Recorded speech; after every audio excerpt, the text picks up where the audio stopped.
Oh, fucking yeah! Oh, yeah! You, Chase Elliott, hate mongers, and naysayers can suck it.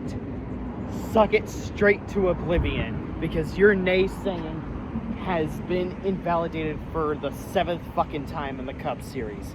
When you said that Chase Elliott was going to be the next Casey Atwood, or even worse than Dale Jr., or just another spoon-fed driver, how does it feel to have his talent that won him the Nationwide Series championship without any help and locking it up by points the race before the finale in 2014, not to mention his 7th win in his career? How does it feel for him to spit directly into your coffee? Yeah, not very pleasant to have your naysaying completely invalidated, does it? Then again, it's not like your bullshit naysaying was valid before his victory at Watkins Glen 2 years ago. With all that said and out of the way, here's my celebration. A big dilly dilly.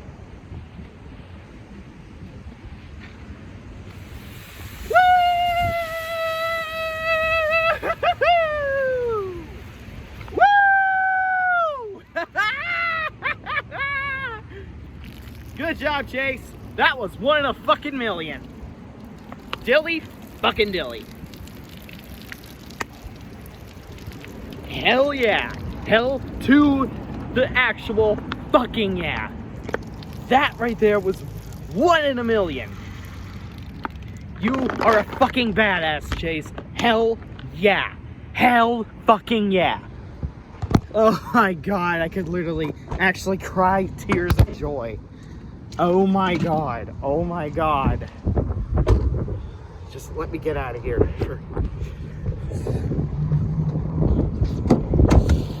Alright.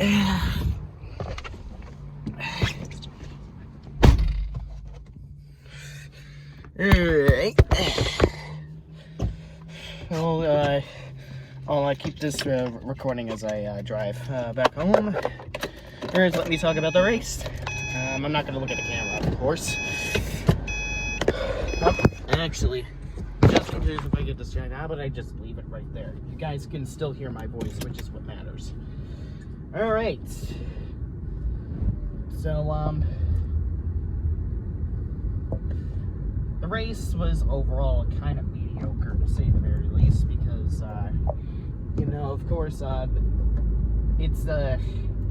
race really did not have much action outside of the fact that Bowman choked it because of how fucking terrible the traction control on this package really is.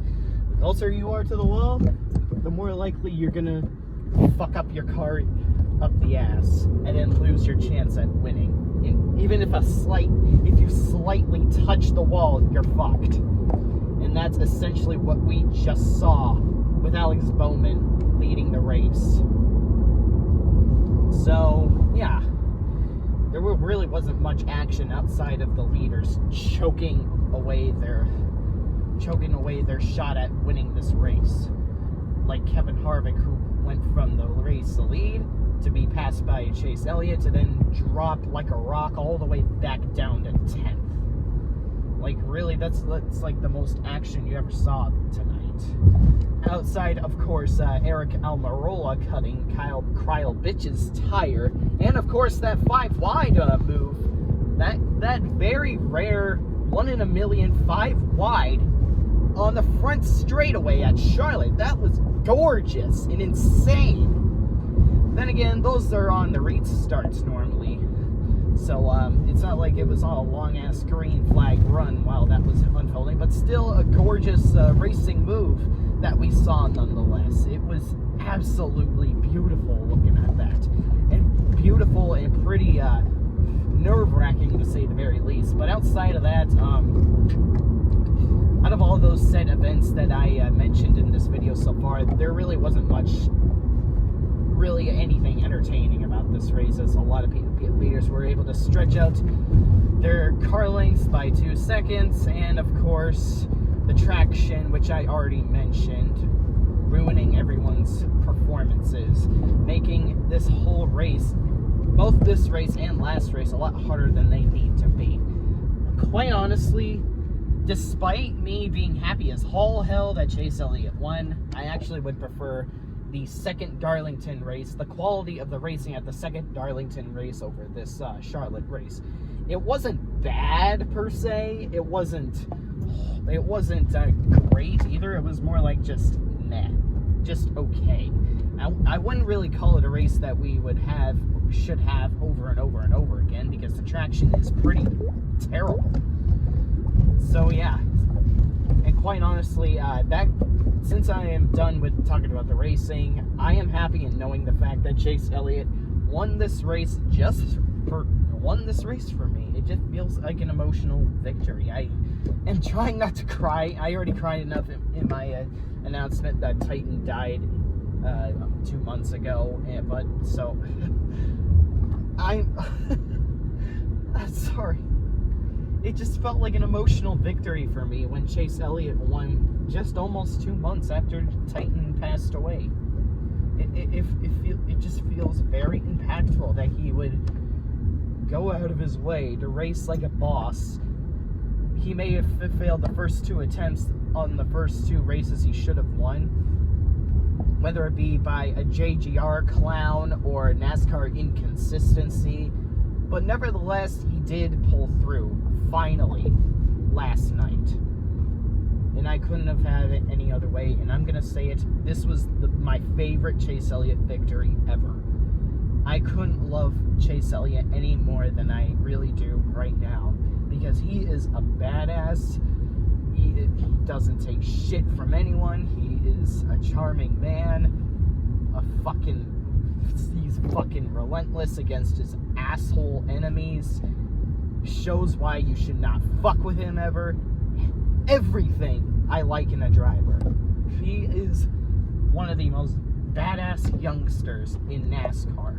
And when you people said that drivers like Austin Dillon, one of the most talentless drivers in NASCAR history, Chris Buescher, Kyle Larson, who the fuck else? Ryan Blaney, even though I like Ryan Blaney, that won a race before Chase Elliott as a way of trying to smear Chase Elliott. How does it feel to have Chase Elliott himself spit and shit in your coffee, and not only that, but also fap into your coffee and piss into your coffee over the fact that he has 7 victories? 7 victories, unlike the multitude of those drivers. I like Ryan Blaney, by the way, but this still goes without saying that Chase Elliott has 4 more victories than him. So saying that, oh, these aforementioned drivers still got their first victory before Chase Elliott. So yeah, well, Chase Elliott made it to 7 victories before those drivers, so you can suck my dick. And you Kyle Busch sexuals can shove it directly up your naysaying ass. So, yeah. And if you're gonna continue to be an obnoxious, whiny little man-child about Chase Elliott or Hendrick Motorsports in general, making victories and race wins and hits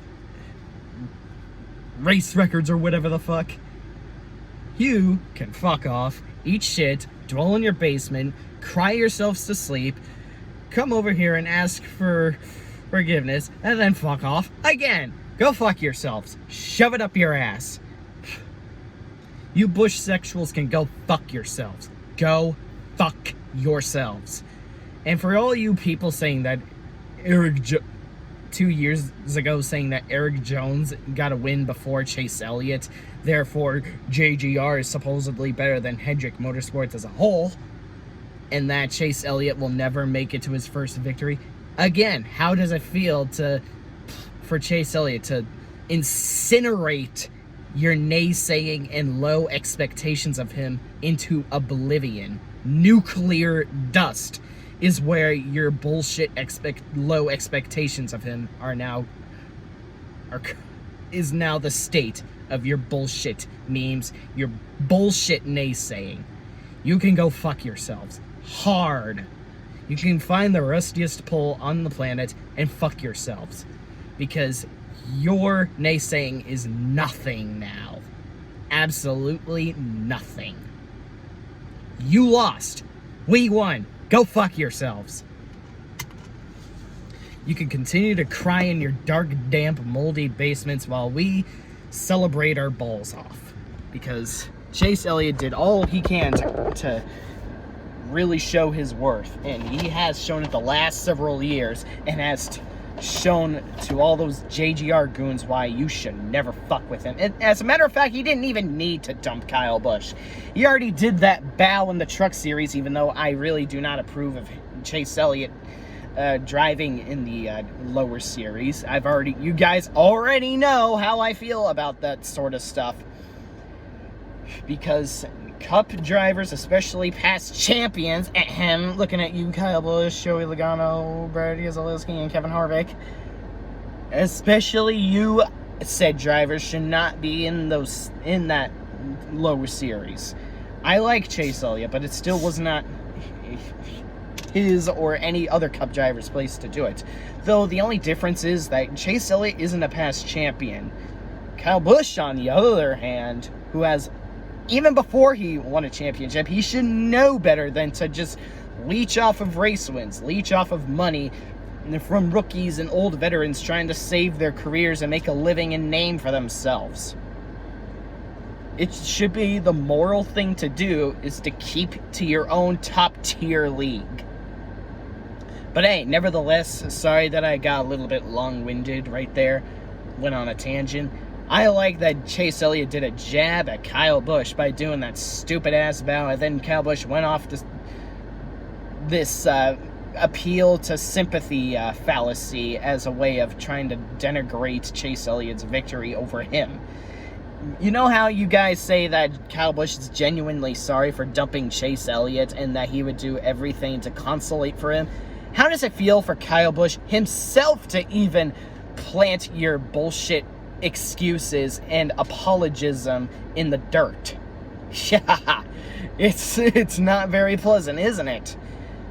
How does it feel to have your own precious god, Kyle Busch, invalidate your own bullshit excuses for him? You say that Kyle Busch is genuinely sorry and would give all the consolation to Chase Elliott in the world, yet Chase Elliott had plenty of consolation, yet Kyle Busch still gave him grief. You say Kyle Busch would give Chase Elliott all the consolation in the world, yet he just invalidated it in his interview right after the truck race. As a matter of fact, Chase Elliott didn't need to get his revenge, as Kyle Busch is already having garbage luck enough as it is. As a matter of fact, Aric Almirola already did Chase Elliott's work by cutting Kyle Busch's tire and ruining his night. And for that, 2 thumbs way up, Aric Almirola. You gave Kyle Busch what he deserved, as he caused enough trouble for one lifetime. Don't expect me to have sympathy for Kyle Busch whenever he gets dumped or disadvantaged by someone else, because he's notorious for this bullshit. People keep saying if it was the other way around, you would be praising Chase Elliott. Of course I would be praising Chase Elliott, you dense sheep. You dense, inept, gullible sheep. Of course I would be praising Chase Elliott, because Kyle Busch is a dumb fuck that leeches off of lower series drivers and wrecks someone at least once or twice or more than that a season. So of course I would be fine with it. Duh! Are you really this dense or clueless?